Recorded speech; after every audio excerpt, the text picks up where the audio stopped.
בבודה בדרמה ובקריאה הרביעית אבקש מקלט עד להערה.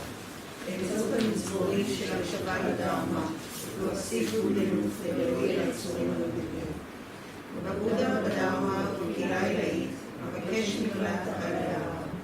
באמצעות המצבורים של הקשבה לדרמה להוסיף גודלות ולהועיל ליצורים הנודדים. בבודה בדרמה ובקריאה העילאית אבקש מקלט עד להערה. באמצעות המצבורים של הקשבה לדרמה להוסיף גודלות ולהועיל ליצורים הנודדים.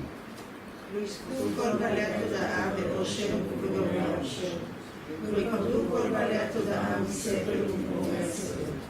ולעולם לא יקבלו כל בעלי התודעה באושר וכאב, ויפתחו כל בעלי התודעה בעבודת התעוררות, ללא משוא פנים של התקשרות ושל סגידה.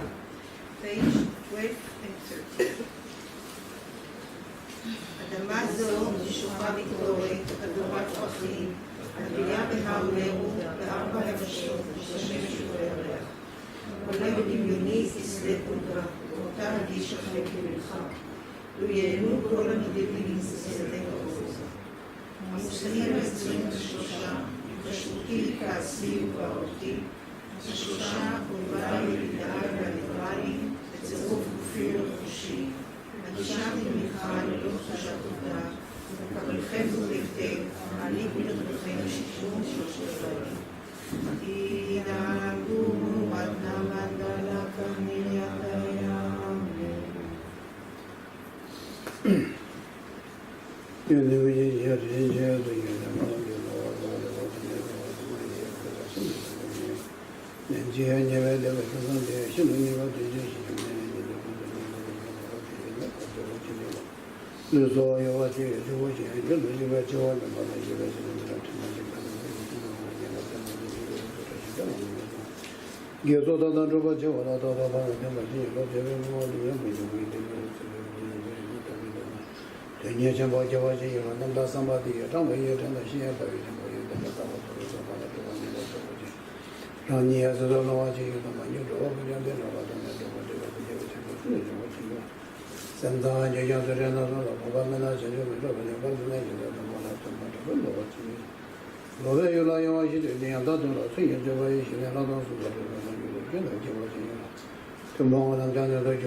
Good morning, everybody.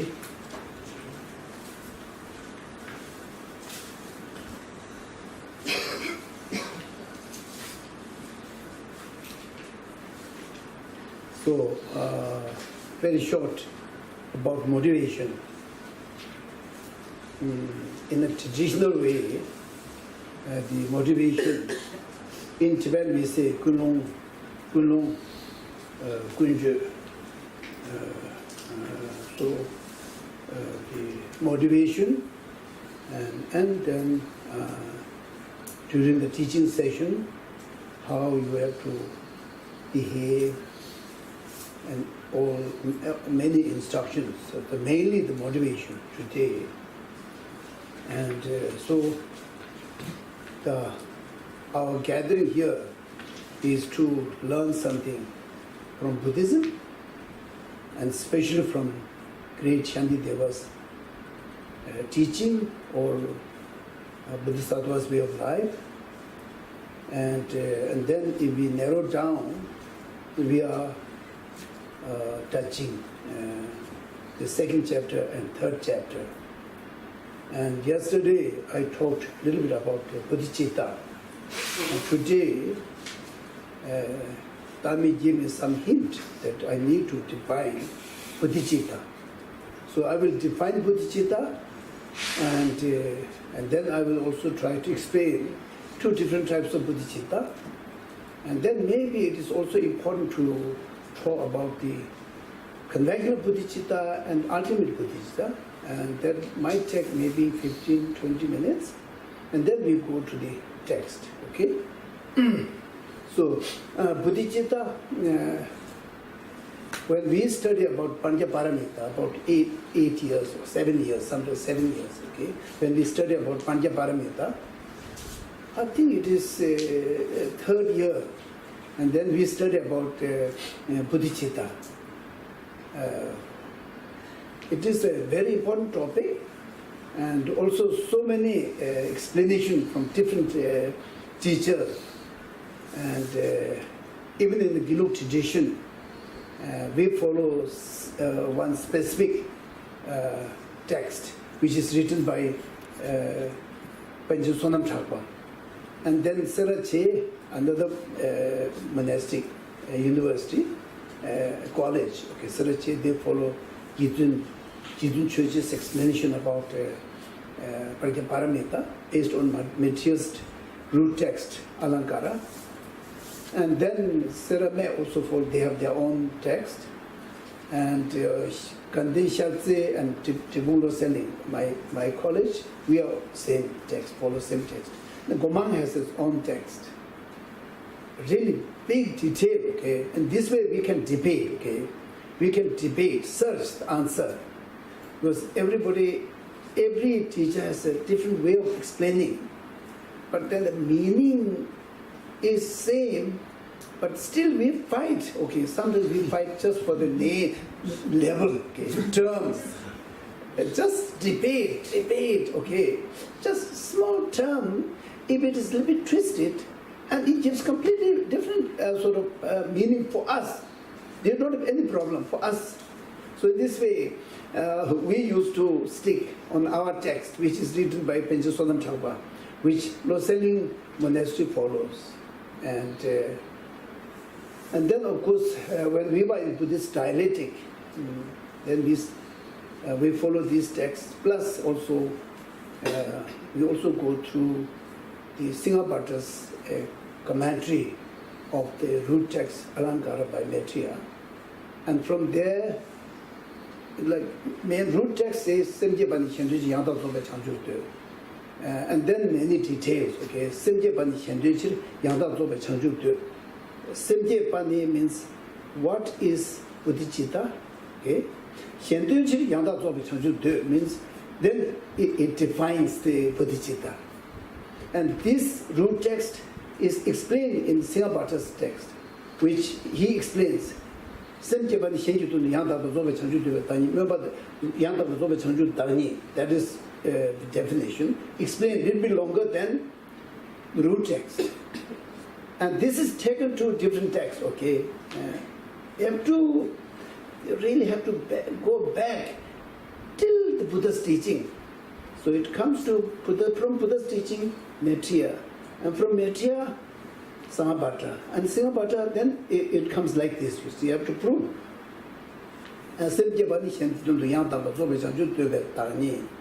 That is definition. I will explain, okay? I will translate into English, yeah. And then here, he also says the two different types of Bodhisattva.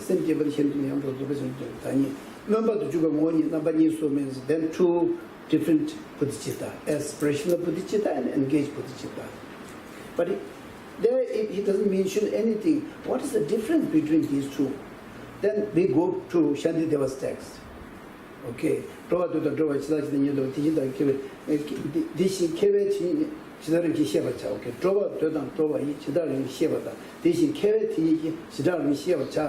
is the Shantideva's text, which defines the difference between aspirational Bodhisattva and conventional Bodhisattva. Yeah. So we don't go so far, but I will define the bodhicitta based on Singapata's commentary, okay? Semkepan Shenjutul Yantaba Soba Chanjutebe Tani. Semke is the bodhicitta. Ni is what is bodhicitta. Shenjutul Yantaba Soba Chanjutebe Tani, for the sake of all sentient being, okay, for the sake of all sentient being, wishing to achieve enlightenment, or wishing to achieve enlightenment for the sake of all sentient being. And that is the definition of bodhicitta. Okay. And then, why at present I'm not capable of fulfilling all the wishes of the different types of sentient being. Therefore, I have to aim to achieve enlightenment so that I will be able to fulfill the wishes of all sentient beings. Therefore, for the sake of all sentient beings, I really wanted to achieve Buddhahood for the sake of them, okay, for the sake of them, not for myself, for the sake of them. I really wanted to achieve Buddhahood so that I will be able to guide every sentient being in an unmistaken way. Unmistaken way. And there will be no limit, you see. Anyone who really wanted to learn, really wanted to practice, whatever is possible to achieve enlightenment, there will be no limit. Okay, there will be no limit. Everything is there in Buddha's teaching. That teaching is possible only if we achieve enlightenment. So therefore, the definition of bodhicitta is strong. Itself is not wish. It is a main mind. Okay, this is not wish, but we have to define in this way. The strong wish to achieve enlightenment for the sake of all sentient being, and that is bodhicitta. Okay, and bodhicitta, buddhi is Buddha. Okay, Buddha. Citta means mind, which is aiming to achieve Buddhahood. So these days, bodhicitta is now translated as the enlightened mind. Enlightened mind? Why? Because the mind which is aiming to achieve enlightenment for the sake of all sentient beings. Therefore, in Tibetan we say Changju Sen. Changju is enlightened or Buddha. Sen is mind. The mind which is aiming to achieve Buddhahood. Changju Sen. So in English we used a lot of terms, you see. At the time we used altruistic intention, and then at the time we only used Sanskrit term bodhicitta. And now I think most of the translators agree that enlightened mind is a good translation. Why? Because it's translated from Sanskrit to Tibetan, bodhicitta, Changju Sen. Now this Changju Sen is translated into English, enlightened mind. That doesn't mean that mind is already enlightened. That doesn't mean in this way. The mind which is aiming to achieve enlightenment for the sake of all sentient beings. So I hope this definition is okay. Yeah. I hope it's clear. In Matthias' text, that is all 2 lines. The commentary by Sanghabhata is a little bit long. And then every great teacher, they explain a little bit clear, and so that everybody can understand. Yeah. And of course, ultimately it goes back to Buddha's teaching. Yes. Then 2 different types of, within the conventional bodhicitta, there's 2 different types of bodhicitta. Now, in Tibetan we say, Memba Changju Sem Dam, Shubha Changju Sem. Okay? And now, in English they say aspirational bodhicitta and engaged bodhicitta. I think this translation is very good. Of course, I can't say my English is totally broken, but it gives me more sense, you see. So I'm not saying it's correct or wrong, but I'm saying that I understand better, you see. So therefore, aspirational bodhicitta and engaged bodhicitta. I think this is based on Shantideva's explanation.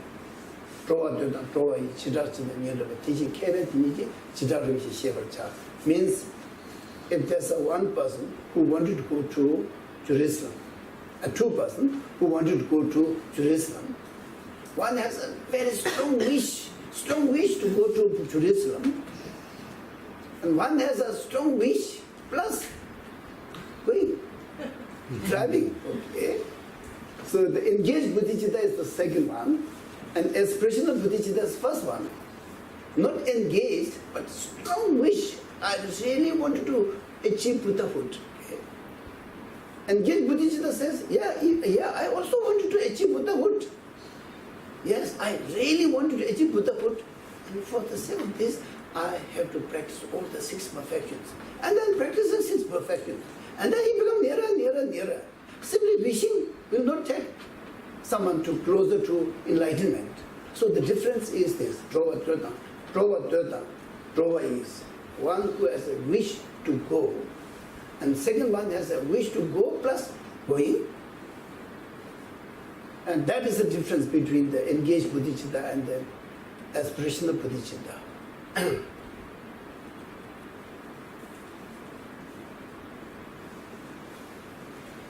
And when you have engaged bodhicitta, and then the practice is always like 6 perfections, okay? Starting from generosity, and then all the 6 perfections they practice. And this practice takes them towards Buddhahood. Okay? They really are in the flight or in train or in car, reaching nearer and nearer. Okay? So this is the difference between two conventional bodhicitta. Maybe short about the 2 different types of bodhicitta, conventional bodhicitta and ultimate bodhicitta. And there are quite a lot of debate, you see. Now my stand is that I say conventional bodhicitta is bodhicitta, and ultimate bodhicitta is not bodhicitta. Then why? Why we count conventional bodhicitta and ultimate bodhicitta? But actually, ultimate bodhicitta is wisdom, okay, which has a deep, unmistakable understanding of emptiness. And why this is called as bodhicitta? Because this has to be practiced with bodhicitta. Inseparably. If someone wanted to achieve enlightenment, this wisdom has to be practiced with the conventional bodhicitta.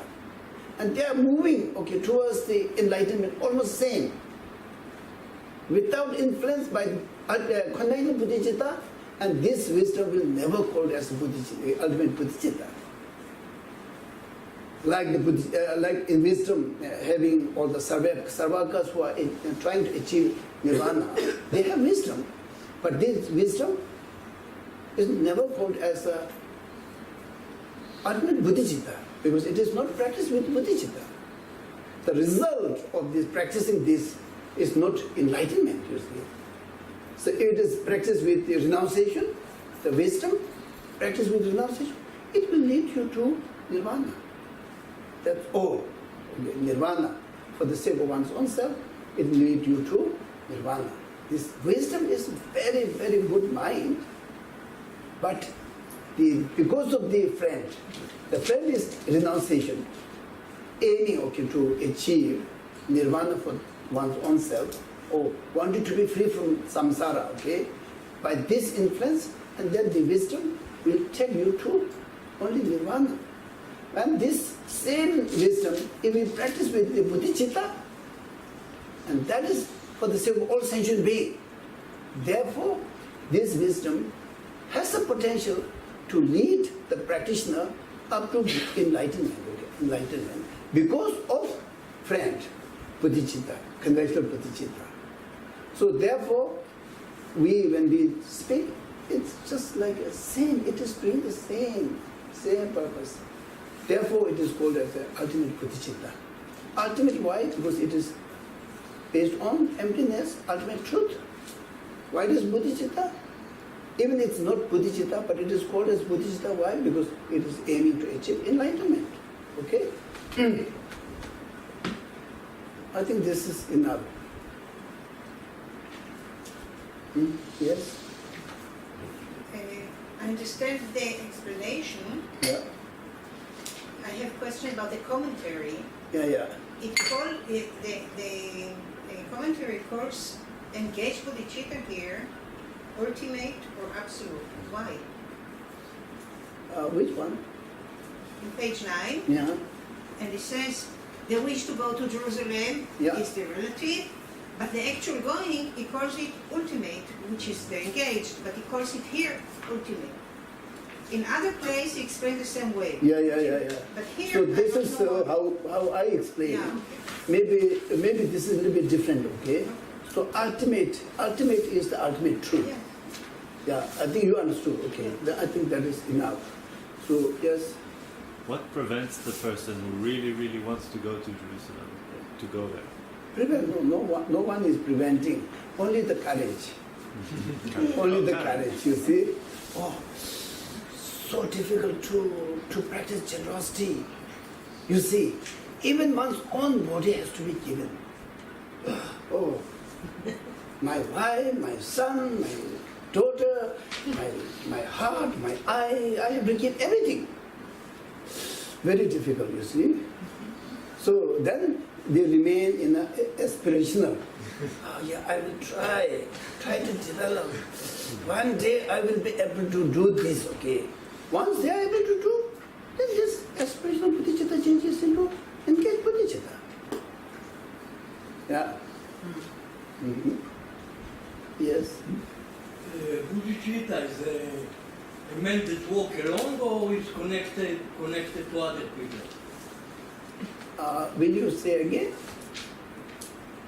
Bodhicitta Yes. is a man that walk alone or is connected to other people? If I understood your question, the bodhicitta is one umbrella. Within this bodhicitta, there's two different types of bodhicitta. Okay? The first, always we have to develop aspirational bodhicitta, who's simply wishing to achieve enlightenment for the sake of all sentient being. After this, if this growth becomes stronger, then it changes into engaged bodhicitta. That means the bodhicitta is same, but it is engaged by practicing six perfection, which takes the practitioner towards the Buddhahood. Yeah. Mm-hmm. Small questions. Small. Very small. The smalls are sometimes more difficult, you see. You said that the six parameters are leading us for Buddhahood. And What? the six parameters leading us for Buddhahood. Yeah. Right? And when we're talking about the Eightfold Path, is it leading us for Buddhahood or just ceasing the suffering? No, it depends upon the friend, I think. Same, you can apply. If eightfold paths are practiced with bodhicitta, it will directly lead you to Buddhahood. If it is practiced simply with renunciation, and then it will lead to nirvana. Yeah. So these two factors, okay, renunciation, the meaning of renunciation is means day and night, I really wanted to achieve nirvana. I really wanted to be free from samsara. Okay? And that is renunciation. If wisdom, ultimate wisdom, if practiced with this will lead to nirvana. Yes? And the bodhicitta, conventional bodhicitta, was aiming to achieve Buddhahood for the sake of all sentient being. If wisdom is practiced with this, then this will lead you to Buddhahood, enlightenment. Yeah. Is it okay? Yeah. Because like this is same like our ordinary mind, okay? If I say, now I really want to give a good education up to school level. My son, I really want to do up to school level. If I have this wish, and I will stop when he finishes school level. Okay? If I say, no, school level is not enough. I really wanted to let him study whatever possible good things he can achieve. Doctors or engineers or whatever. Okay, I want to do. With this wish, we will try to direct up to that level. So it's almost like same, you see. Yeah.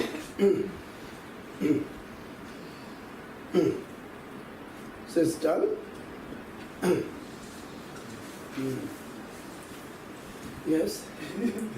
What you explained made me understand the question. Yeah. If I have a child, first I want to put him in elementary school, Yeah. and then in high school, Yeah. and then in university. Yeah. So maybe for me, I'm in kindergarten. Yeah. Maybe first aspire to nirvana, Yeah. and then aspire to Buddhahood. Yeah. If you are thinking this way, ultimately you are thinking about Buddhahood. Yeah. Yeah. You say, oh, I will put my son to kindergarten. Okay. And then if someone asks, after kindergarten, then is it finished or are you? No, I'm going to continue. And already there, you see. But you didn't say, but actually already there. Yeah.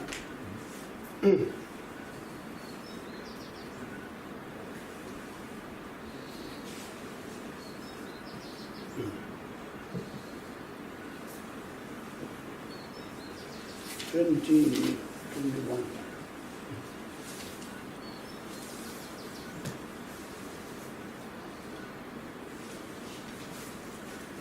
Today, relate with the, of course it starts with offering. The second chapter starts with offering and then compassion. But then